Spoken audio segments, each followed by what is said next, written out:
Sometimes I struggle with how to begin the YouTube videos every week. And tonight, the hook, the beginning, it just happened. It was organic in life. Tonight's Thursday night, and Saturday night we have a summit for Armor Bands. This is our third ever summit. These summit meetings are where we take massive steps as a company. We make big decisions, we cast vision, and we, collectively work to, on big problems, and we just take major steps forward as a company. It's an accelerant on the business. But tonight, I'm home with the 3 kids. My wife's out with her friends, and we came inside from doing yard work, and I realized that my ostomy appliance, my ostomy bag, broke.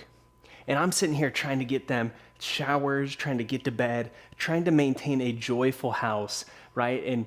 And here I know that I have this mess waiting for me once I can get the kids in bed. So it took all the energy, all the patience I had to just get through because of my ostomy appliance.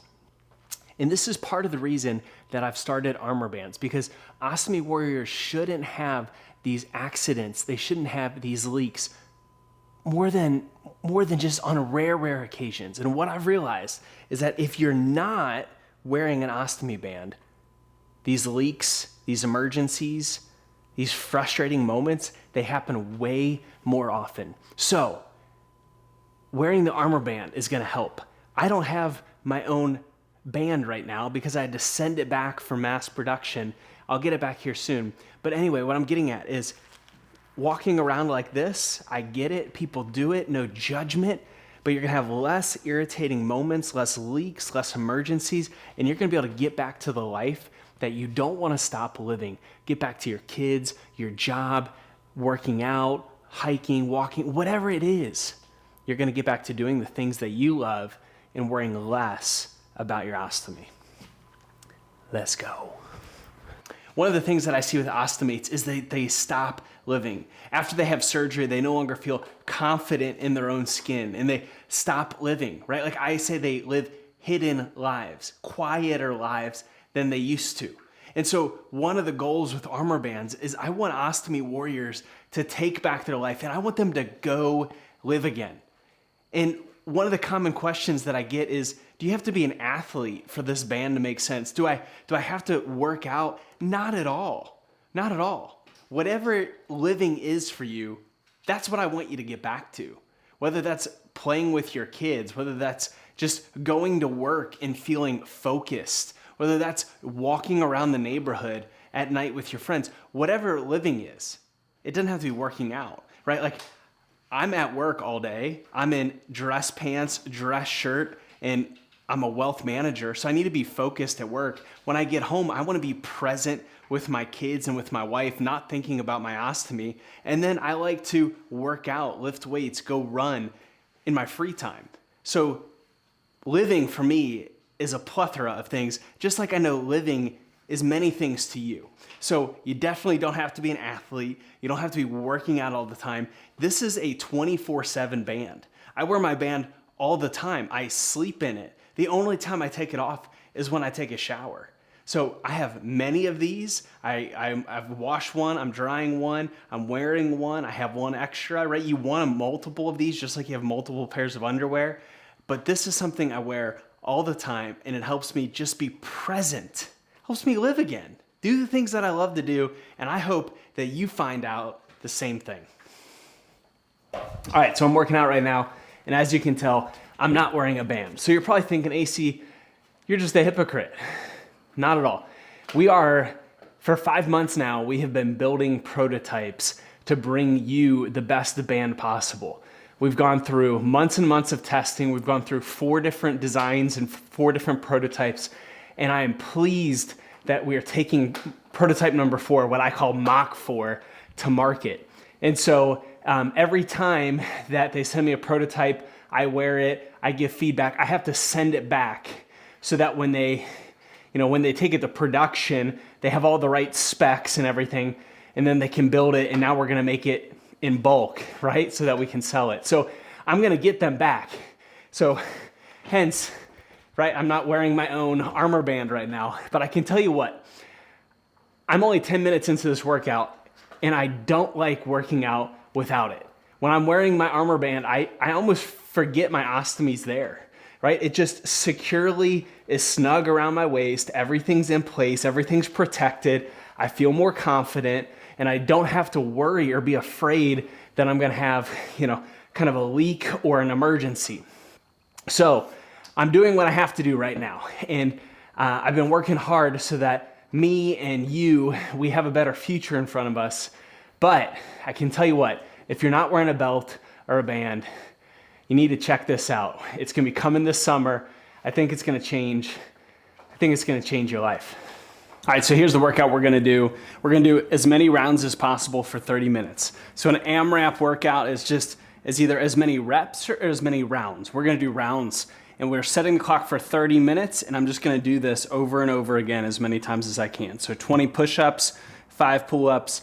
I've got the sled, the Rogue sled out there. It's got 135 pounds on it, so that's 3 45-pound weights. The actual sled itself weighs about 90 pounds. So you're looking about 225 pounds that we're pushing, and we're gonna push it up to a driveway, and then we're gonna pull it back to our driveway, and then I'm gonna run a couple houses down and back. So that's what we're gonna do as many times as possible for 30 minutes.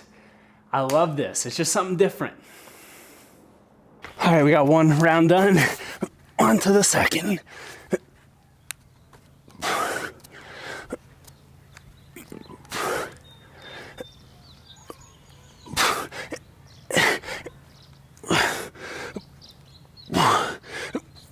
Boy.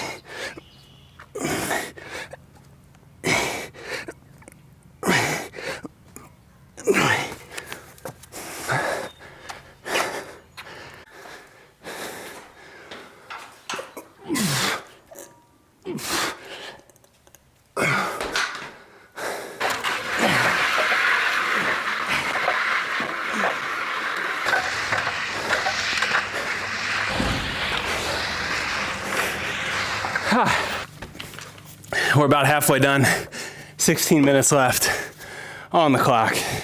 We've gotten 4 rounds in, and I'll tell you what, it's kicking my butt, but I love to sweat. Let's do the rest. All right, the AMRAP is completed, 30 minutes is up. I got 8 rounds completed, 20 push-ups. I switched it to 3 pull-ups just because of my pull-up performance right now. So 20 push-ups, 3 pull-ups, the sled push, the sled pull, and then the run.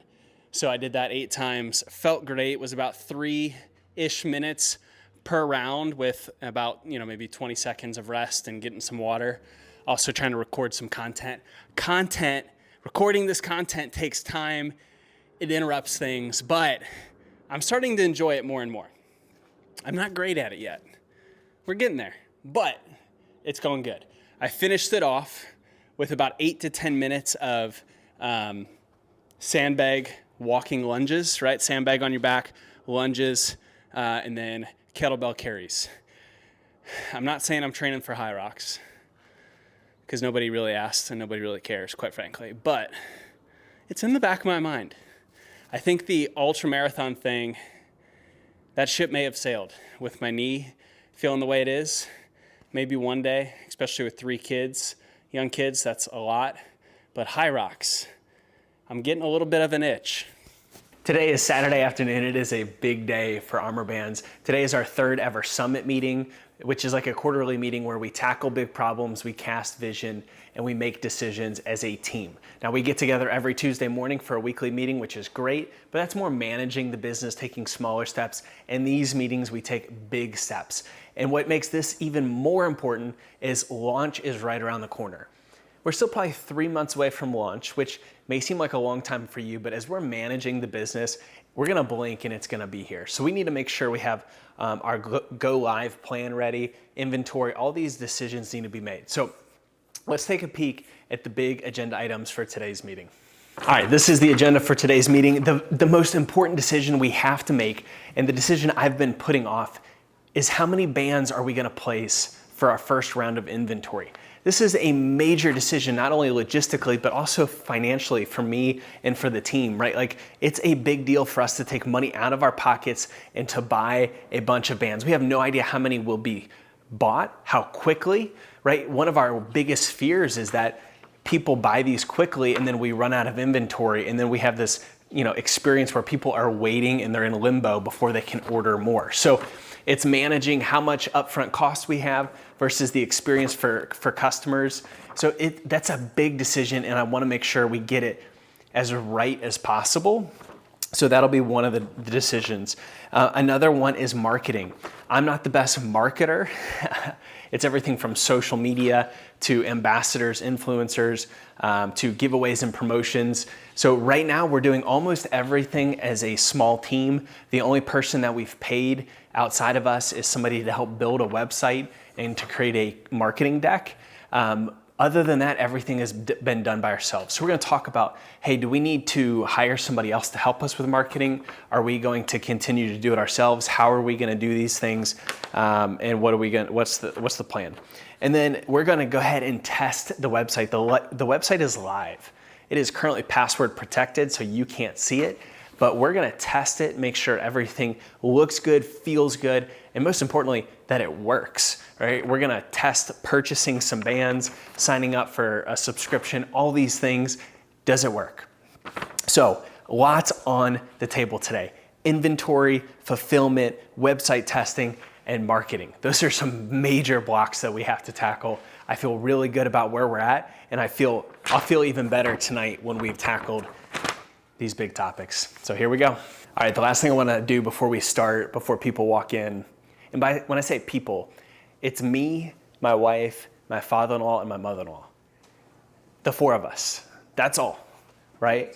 It's the dream team. So they're about to arrive. The kids are downstairs resting. My daughter's upstairs sleeping. We're going to try to get 3 to 4 hours in, kid permitting. But here's the setup. I want to show you the setup of what we got going on. So this is our third one, and this is the third different location we've done it in. So we've got our living room, which is nice and spacious, but we've got the TV over here, and so we screen mirror from my MacBook up here so we can all see the agenda, we can all see the website, whatever we're talking about. We've got the whiteboard. We are all very visual people, like to write things down. And then we also have these Post-it notes right here, big Post-it notes where you can stick them on the wall, take a Sharpie and write it. So plenty of room to brainstorm, and plenty of room to be on the same page. So this is the setup, just in the living room. But what I want you to see here is you don't have to have the perfect setup. You don't have to have the perfect equipment, everything to be ideal to make progress. People chase perfection all the time. It never comes. Just make progress where you're at. Our very first meeting was right down here in the game room. It's smaller. The second meeting was in my in-laws' basement. The third meeting is here. Man, we just get stuff done. It does not need to be perfect to make progress. After 4 hours, the summit is over. We made a lot of great progress. Most importantly, we decided our inventory order. We are gonna make a serious financial investment right out of the gate to make sure that the user experience, the customer experience does not get interrupted. And we're not gonna get all these decisions perfect or correct, we know that, but we feel really good about where we're going from an inventory perspective. We also made some strides from a marketing and brand perspective. Once again, this is not necessarily my strong suit. And I think as a founder, as an entrepreneur, you have to really know what you're good at, what you're not. And that doesn't mean I can neglect marketing. It just means I need to be very intentional, finding guidance in other people to maybe support me in that endeavor. So more to come on that. And then third, we did a lot of website testing, gave a lot of feedback to our website creator, and hopefully very quickly he'll be able to turn around and make some of those modifications. But everything's in a really good spot. And in the next episode, I really want to talk and show you some of the brand material we've created. Matt, who is helping us, he's done a great job with some branding. I want to show you some of the marketing material, some of the progress we've made. I also want to talk you through my physique journey. I've kind of hinted at it. It's been a struggle. I want to show you where my body and my health has been over the years. Just to give you some perspective, we've all got challenges. We've all got hidden struggles, and let's bring it to the light. Thanks for tuning in. Looking forward to seeing you in the next one.